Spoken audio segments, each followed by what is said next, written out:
Ya, Emangnya nggak ada capres selain orang Jawa sih, Pak?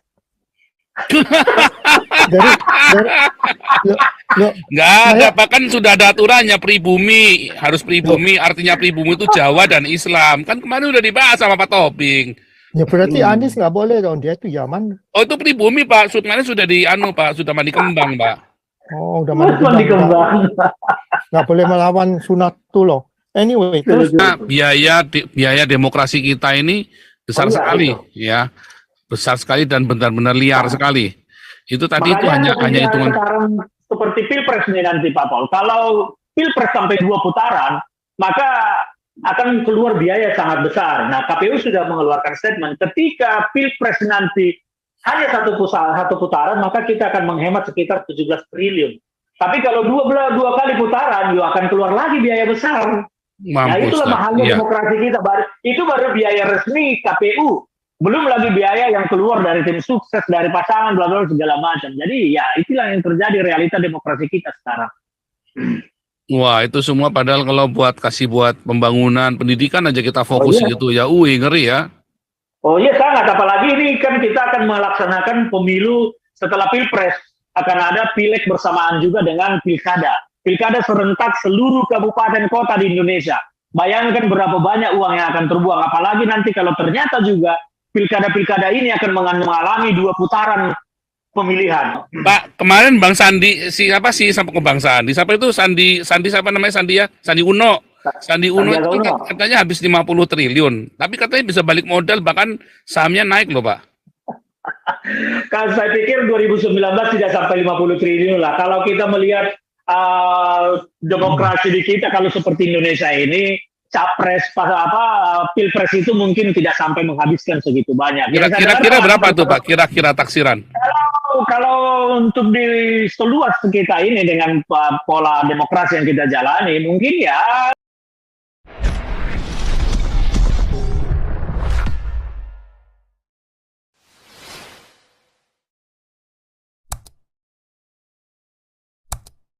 Biasa ini ya. Sebentar, ini langsung aja Amerika nih. Andi USA, silakan. Oh, selamat pagi, siang, malam. Mana nih si ganteng nih fotonya nih? Mau ketemu orangnya? Iya dong. Ini Bang Ferdinand aja udah masa kalah ganteng sama Bang Ferdinand. Tunggu. Jangan-jangan masih di pantai pijat lagi? Enggak. Ya. Ini lagi di pantai. Ini lagi dipakai Warrior, kemarin kalah kita ngelawan Lakers. Wah, nggak benar itu. Itu duitnya kurang banyak itu. Ada makanya topinya saya pakai buat good luck. Anyway, selamat pagi siang malam. Ya, merdeka melawan penjajahan Arab Indonesia ya. Ini ada satu pertanyaan, dua pertanyaan buat Pak Ferdinand ini. Ya. Emangnya nggak ada capres selain orang Jawa sih, Pak? Nggak ada, Pak, kan sudah ada aturannya pribumi, harus pribumi, artinya pribumi itu Jawa dan Islam. Kan kemarin udah dibahas sama Pak Tobing. Ya berarti Anies nggak boleh dong, dia itu Yaman. Oh, itu pribumi, Pak. Kemarin sudah Pak, sudah mandi kembang, Pak. Oh, udah mandi kembang. Nggak boleh melawan Sunatullah. Anyway, terus ini loh, iya Pak, dari dulu harus Jawa melulu. Ya sekarang pertanyaan saya ke Bapak, kalau PSI ngusung Bapak maju, berani nggak? Terima kasih Pak Andi, menarik ini. Jadi memang soal Presiden Indonesia ini kan memang sejak awal bahwa para founding father kita menetapkan seperti itu, ya, bahwa Presiden Indonesia adalah orang Indonesia asli, tapi tidak menyebut suku, apakah dia Batak, Jawa, Sunda, segala macam. Namun demikian, karena kalau kita melihat peta geografis bahasa kita, mayoritas memang Jawa. Kesukuan itu masih tinggi di kita. Kita harus melihat juga peta pemilih yang ikut serta sebagai pemberi suara pada pemilu, masih mayoritas tingkat pendidikannya itu di bawah. Kalau kita melihat 60% itu masih paling tinggi SD. Sehingga pemilih-pemilih yang seperti ini masih melihat kedekatan kultural, apakah dia sama-sama satu suku, tetangga, satu agama, atau ini masih melihat yang satu itu. Sehingga dengan mayoritasnya Jawa, maka kita tidak heran kalau selalu kenapa menjadi orang Jawa yang terpilih. Kalau secara aturan sebetulnya tidak ada. Bahkan konstitusi yang sejak awal dibuat 1945 oleh BPUPKI yang menyatakan presiden harus orang Indonesia asli, kemudian diamandemen pada tahun 2000 oleh di bawah pimpinan Amin Rais. Disitulah sekarang Anies Baswedan secara hukum, secara legal sah menjadi kontestan Pilpres. Tetapi apakah akan ada yang memilih? Ya mungkin akan ada, tetapi kita tidak bisa melupakan bahwa saat ini jumlah pemilih masih mayoritas orang Jawa. Kalau bicara aturan, semua pribumi itu yang dianggap sebagai orang Indonesia asli harusnya bisa. Namun demikian, seperti yang sampaikan tadi, peta sebaran pemilih kita masih mayoritas Jawa. Dan kedua, tingkat pendidikan masih di bawah. Mungkin situasi ini akan berubah kalau perhitungan saya mungkin 20-30 tahun ke depan setelah para pemilih kita adalah orang-orang yang Gen Z sekarang mulai masuk di ranah politik, umur 40-an nanti sampai 50 mungkin akan situasinya berubah. Tapi kalau sekarang saya tidak yakin akan masih berubah. Masih akan seperti ini tetap, bahwa mengedepankan kesukuan itu masih sangat tinggi.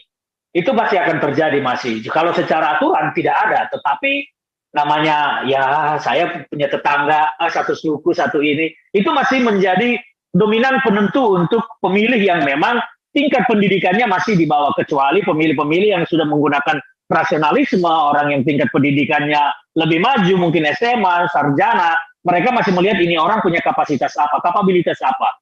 Tapi itu jumlahnya masih sedikit. Mayoritas 60% pemilih ini masih belum melihat itu, tetapi masih melihat, oh ini sama aku, oh ini sih masih seperti itu. Jadi ya memang tidak heran Pak Andi bahwa Jawa itu masih pasti akan menjadi, hampir pasti masih akan menjadi presiden.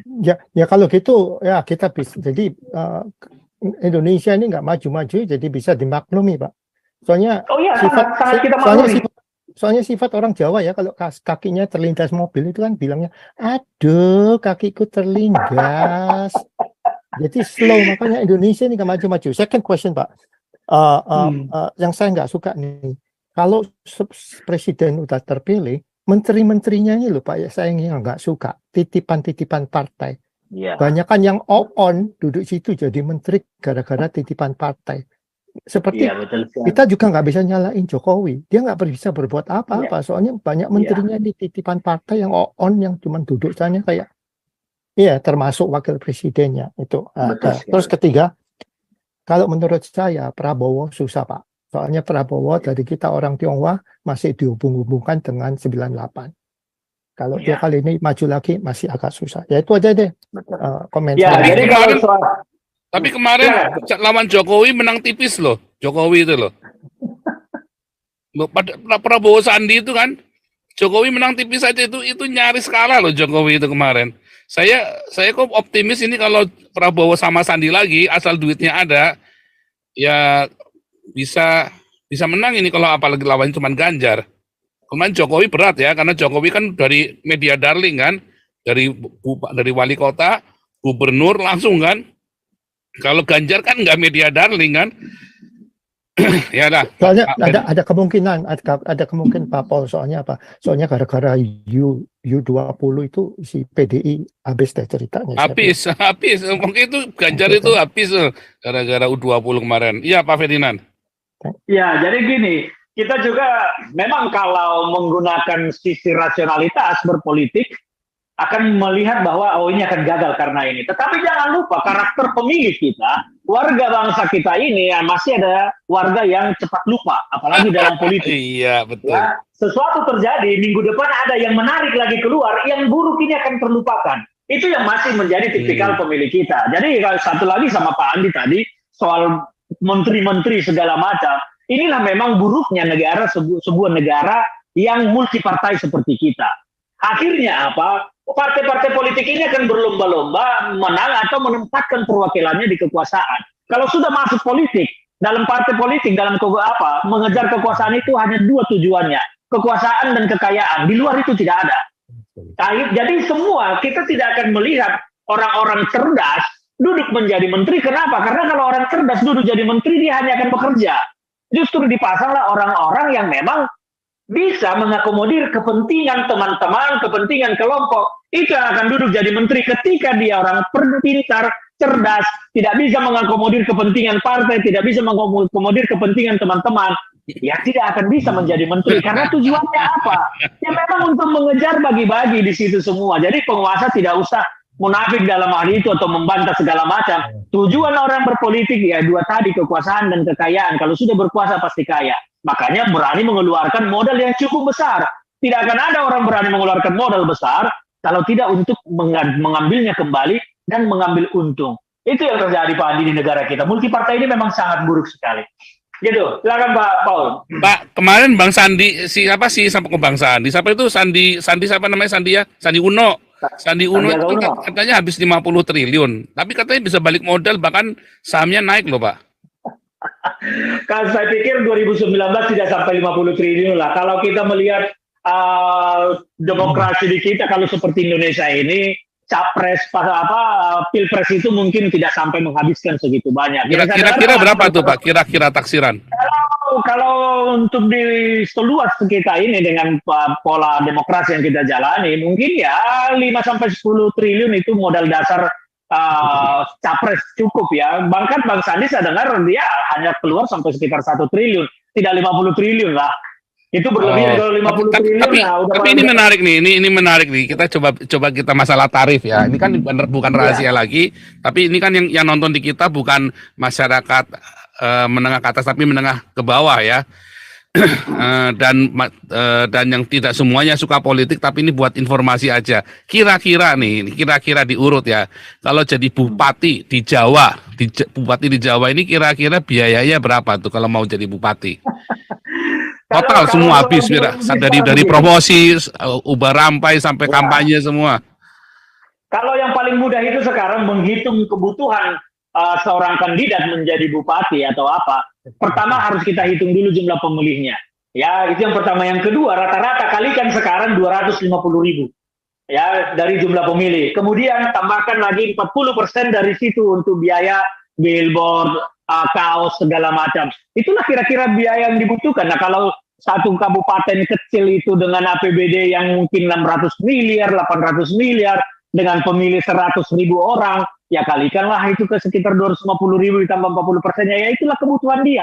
Jadi tidak kecil, besar sekali kebutuhannya. Maka yang terjadi kemudian apa? APBD kecil tidak sempat digunakan untuk membangun daerahnya, tetapi dibuat untuk proyek-proyek tertentu yang mudah dieksekusi untuk mengembalikan biaya yang sudah keluar. Itu yang terjadi. Makanya kita banyak sekali di anggaran APBD itu biaya sosialisasi, biaya rapat, biaya ini, biaya itu. Yang cenderung itu lebih banyak dipergunakan hanya untuk kepentingan pejabatnya. Itu yang menjadi masalah sekarang. Kalau kita melihat bedah untuk anggaran proyek hanya sedikit. Kasus terbaru seperti Lampung lah.